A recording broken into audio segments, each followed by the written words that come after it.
Hello viewers and welcome once again to the Woke Africa show.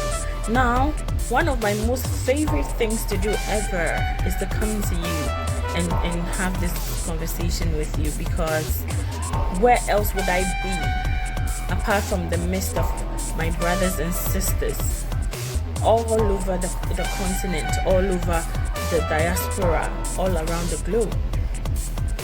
There is a discussion that is ongoing and about the negative propagandas about the year of return. And I think that when you hear it at first, your passions are inflamed and you're thinking, what?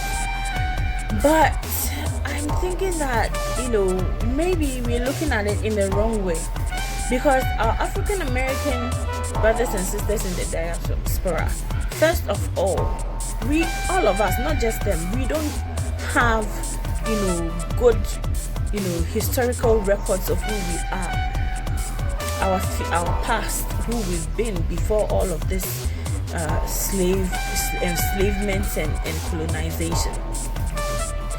And so a lot of people don't know about the passion that Africa,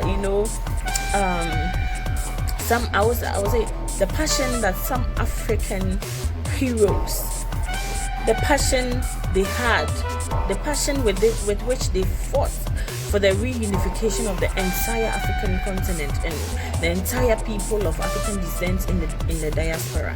And it is with the same passion that some of us have grown, gotten the opportunity to be educated and come to understand what the passion was. And for us to come here and also preach the unity, or bridging the disconnect between Africa and our brothers and sisters in the diaspora. So I think that I must introduce Dr. Kwame Nkrumah to you and his efforts, what he did for Ghana, to you.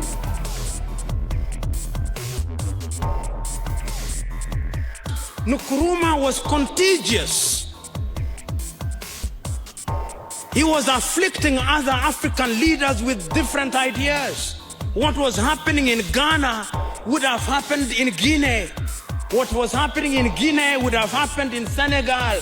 It would have happened across Africa, and African politics would be totally different. These little 54 countries, which are not viable anyway, would simply have been states in a united Africa. Intra-African trade would be something else. We'll talk about that at a different stage. But what is important is that Kwame Nkrumah was clear, and I'm submitting to you, my fellow Africans, that until the day we have a political reawakening, Africa will never occupy her rightful place. Today, we have 54 African countries. Today, we have 54 passports. Today, we have slightly under 45 currencies, because CFA franc has reduced the number. All these currencies are soft currencies. The term soft is never used. The only hard currencies that we have are the dollar, the pound sterling. When he got the power, he didn't just focus on Ghana. He actually gave a lot of support to other African countries in his efforts to help with the liberation of the entire African continent. Because he said this, the independence of Ghana is meaningless. The independence of Ghana is meaningless unless it is connected with the liberation of the entire African continent. And so the movement, or the spearheading of the unification and the liberation of the entire African continent is not just a wishful thinking. It's actually been a meticulous effort from leader to leader, from leader to leader in the history of Ghana to unite the entire Black African continent. So it is not just in 2019 that we started this. It started way back. So, well, if 2019, the year of return in 2019 has brought African, our brothers and sisters from the diaspora to Ghana, which a lot of other African countries are also emulating. Is it so wrong that industries in Ghana might benefit from the whole spiritual, movement? And don't get it twisted, don't get it wrong. This is a spiritual calling. This is a spiritual unification. The unification of Africa, the rise of Africa is inevitable. Either you believe it or you don't believe it. It's inevitable. Melanated people of all shades, of all backgrounds across the globe are going to rise. And this is prophecy. It's going to happen.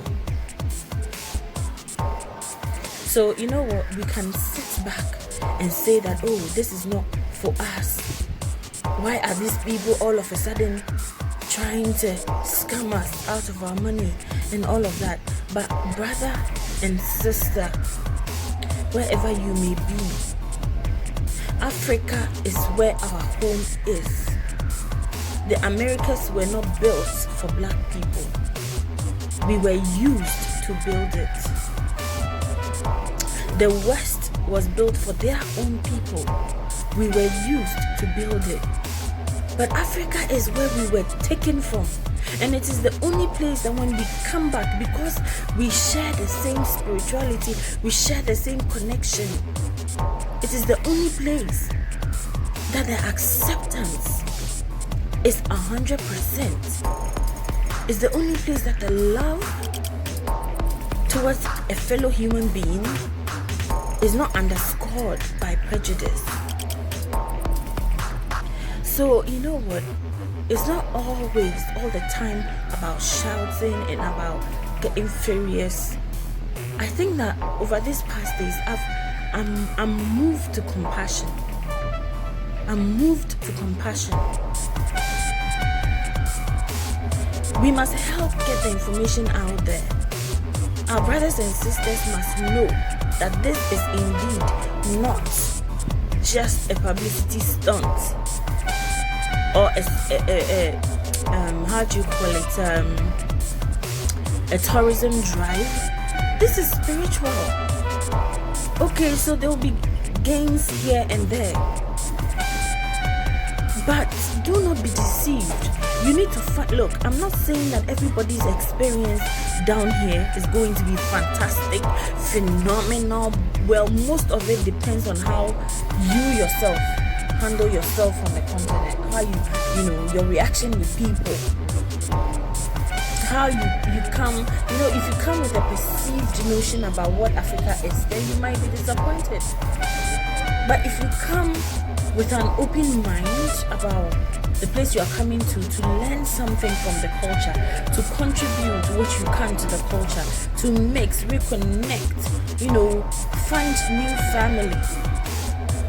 And there are so many people that are willing to extend that warmness,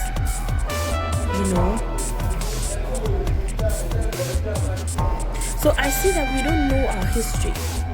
So please, I would like you to listen to this man. For as far back as 1957, the vision this man had for the African continent, the fact that he knew that we needed to unite to become the United States of Africa, the fact that he knew that divided we are weaker, the fact that he knew that my people must not be taken into captivity no more.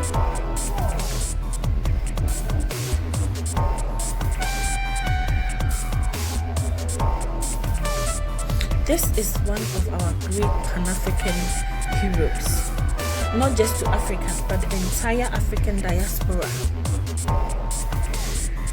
Instead of pulling each other down, instead of other African countries trying to bring Ghana's image down because a few airlines and hotels have made money from the year of return.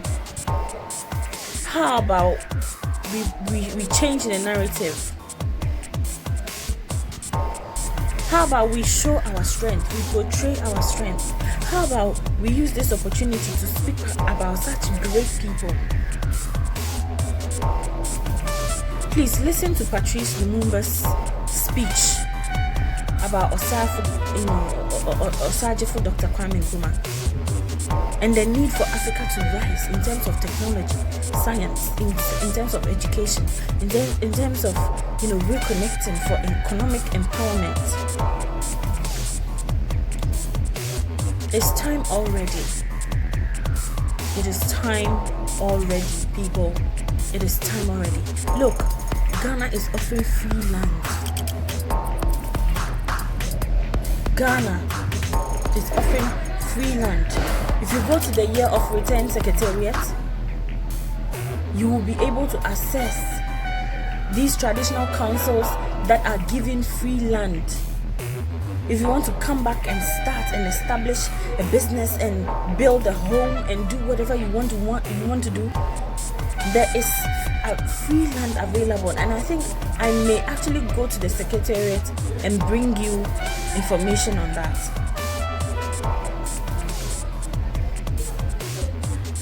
Just go on my channel, look at the videos of these great influencers.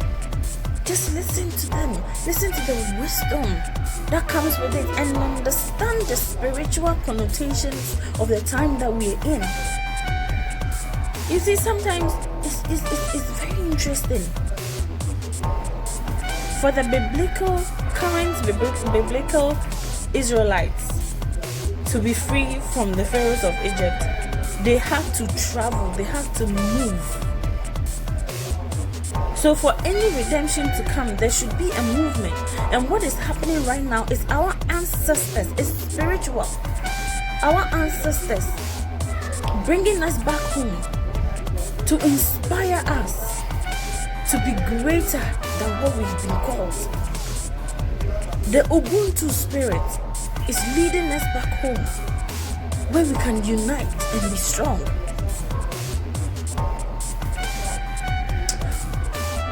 I hope this video allows me to play Dr. Patrice Lumumba's speech for all of us to understand the time that we're in.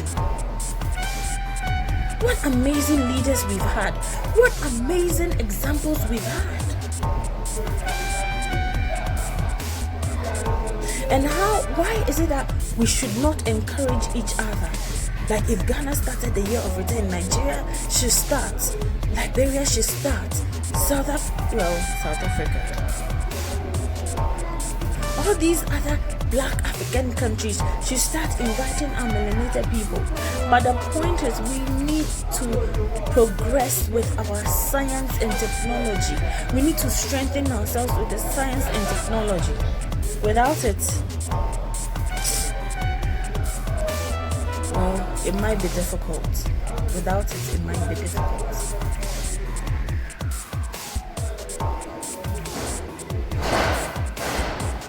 Brothers and sisters, let us think.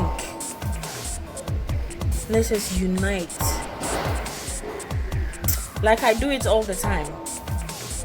Stay tuned, stay woke, and remember, Ubuntu means I am because we are. Listen